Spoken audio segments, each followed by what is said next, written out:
What's up, everybody? This is Craig Harris, in charge of all things Nintendo at IGN. Yep, and it's Mark Bozon out of the LA office with our powers combined this time. Yeah, it's actually convenient that you're up here because today Nintendo's released a new trailer for The Legend of Zelda Spirit Tracks. Yep. And I thought we'd kind of scrub through it and point out some of the things that we've learned about the game that comes out in December. You actually had a chance to go hands-on with it, so you can drop some knowledge bombs on us. Exactly. So the things that we already know about it is this is a sequel to Phantom Hourglass, which came out a couple years ago. And in that game, you kind of are a pirate and you sail the open seas. But in this game, you're not sailing the open seas, you're riding the rails on the train. Yeah, a little bit of a warning, though. You get about 99% less Link in a cute train conductor outfit. Exactly. This time. It's only right there, so This is the very beginning. You're not in your garb yet, Yeah. but you're heading down the tracks to the Spirit Tower where things are going not so right.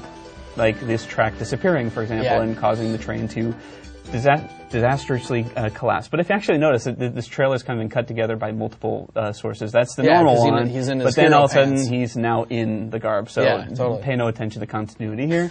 So Zelda and Link were, or actually Zelda was in tow with her little cohort. That's Alfonso. We'll learn about him later. But apparently the Spirit Tower is now collapsing. Yeah, that replaces the Labyrinth of Frustration from the last game where you had to keep going through it. Nice. So, and one thing I actually want to point out in this trailer is the music's awesome, and I love it when this Phantom train comes by and the banjos kick in. Yeah, very That's cool. awesome. Little banjo Nice action. little bluegrass going on. Yep. So yeah, that's right here, as we just saw. That's Chancellor Cole. We'll see him come in here because it's just a couple frames.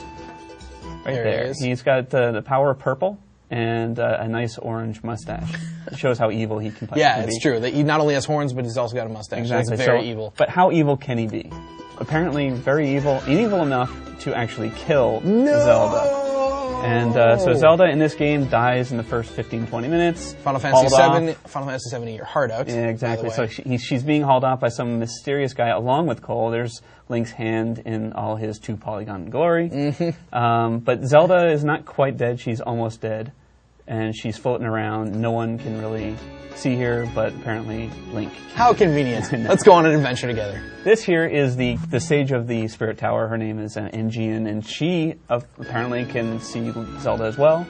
And she says, hey, fix things, go with Link, Yep. and do what you can to fix things. She says, guess what? You're a game mechanic now. Yeah, Get going. Exactly. So what can a ghost possibly do to help Link? Oh. And this right here shows that actually quite a lot. In the Bullet Time Savior event, she Yeah. swoops into the Phantom Knight there. And Yeah, so now she is actually partnered with you. This is the first time that Zelda and Link work together. And as we can see, in this game, you'll be using the touch screen to tell her where to go while you control Link with the kind of the Navi touchscreen. But that's kind of actually a nod, by the way, from the multiplayer in the last game. You know, where you're drawing around and kind of chasing people down with the knights. Now you actually use it as part of the single player. Right. Yeah. So he can withstand fire, but for some reason hates mice. Nice. Zelda just does not like mice. So apparently, as you can see with this nice conveniently placed block, I know what you're talking about. I think you'll have to do something there to get the mice from not coming out. Yeah. So, but she can walk through lava, which helps Link get through little hazards. Yeah, and I like this here too because it actually looks like you're taking on a kind of a 2-head tall bad guy. So you're actually using it to jump up on top of her. That sounds horrible. And then use her shield to gain a little bit of height on that guy. Exactly. So while Link can probably walk on this surface here, being up taller can help him take out some enemies there. Yeah. But it's only temporary, and apparently she pops out at the end of every level. And now we're back to the regular Link gameplay. But Nice. as we can see right here, there's a new weapon in place. Link Deanna Jones, baby. There we go. And it's not just a whip. Look at the upper right there. It's kind of a snake thing. Yeah, that's awesome. And Snake whip for the win. It can actually take out enemies. It can pull on things far away. But then we also got a weapon here that it's this whirlwind. Where you aim at things and you blow into the microphone, you send out a tornado, which can blow keys off of pedestals for access.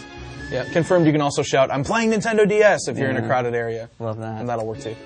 So, of course, like any Zelda game, there are some enemies that require a little bit more strategy than just whacking. And apparently in this game, there is an inflatable bat that needs to be taken out with the boomerang. Everybody knows inflatable bats are taken out by flaming boomerangs. Exactly. So it doesn't take much. Now here This is interesting. This is not the Triforce, as you can notice, because it's not gold. But this is actually the Tears of Light. Now here, I'm going to scrub all the way back to where you're going to rewind. Exactly, rewind all the way here. Now, how can Link possibly take this guy down to get Zelda to possess it? Well, you actually have to sneak up behind the Phantom to whack him in the back and kind of subdue him so that Zelda can do it. And you do that with a powered-up sword with the Tears of Light. So we saw it only works for a certain amount of time, though, right? So that'll obviously be like a dungeon mechanic.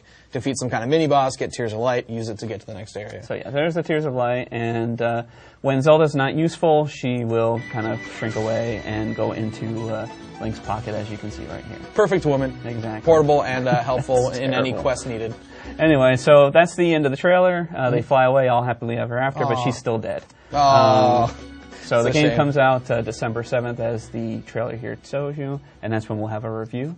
Thanks for listening, guys, and we'll see you when the game comes out.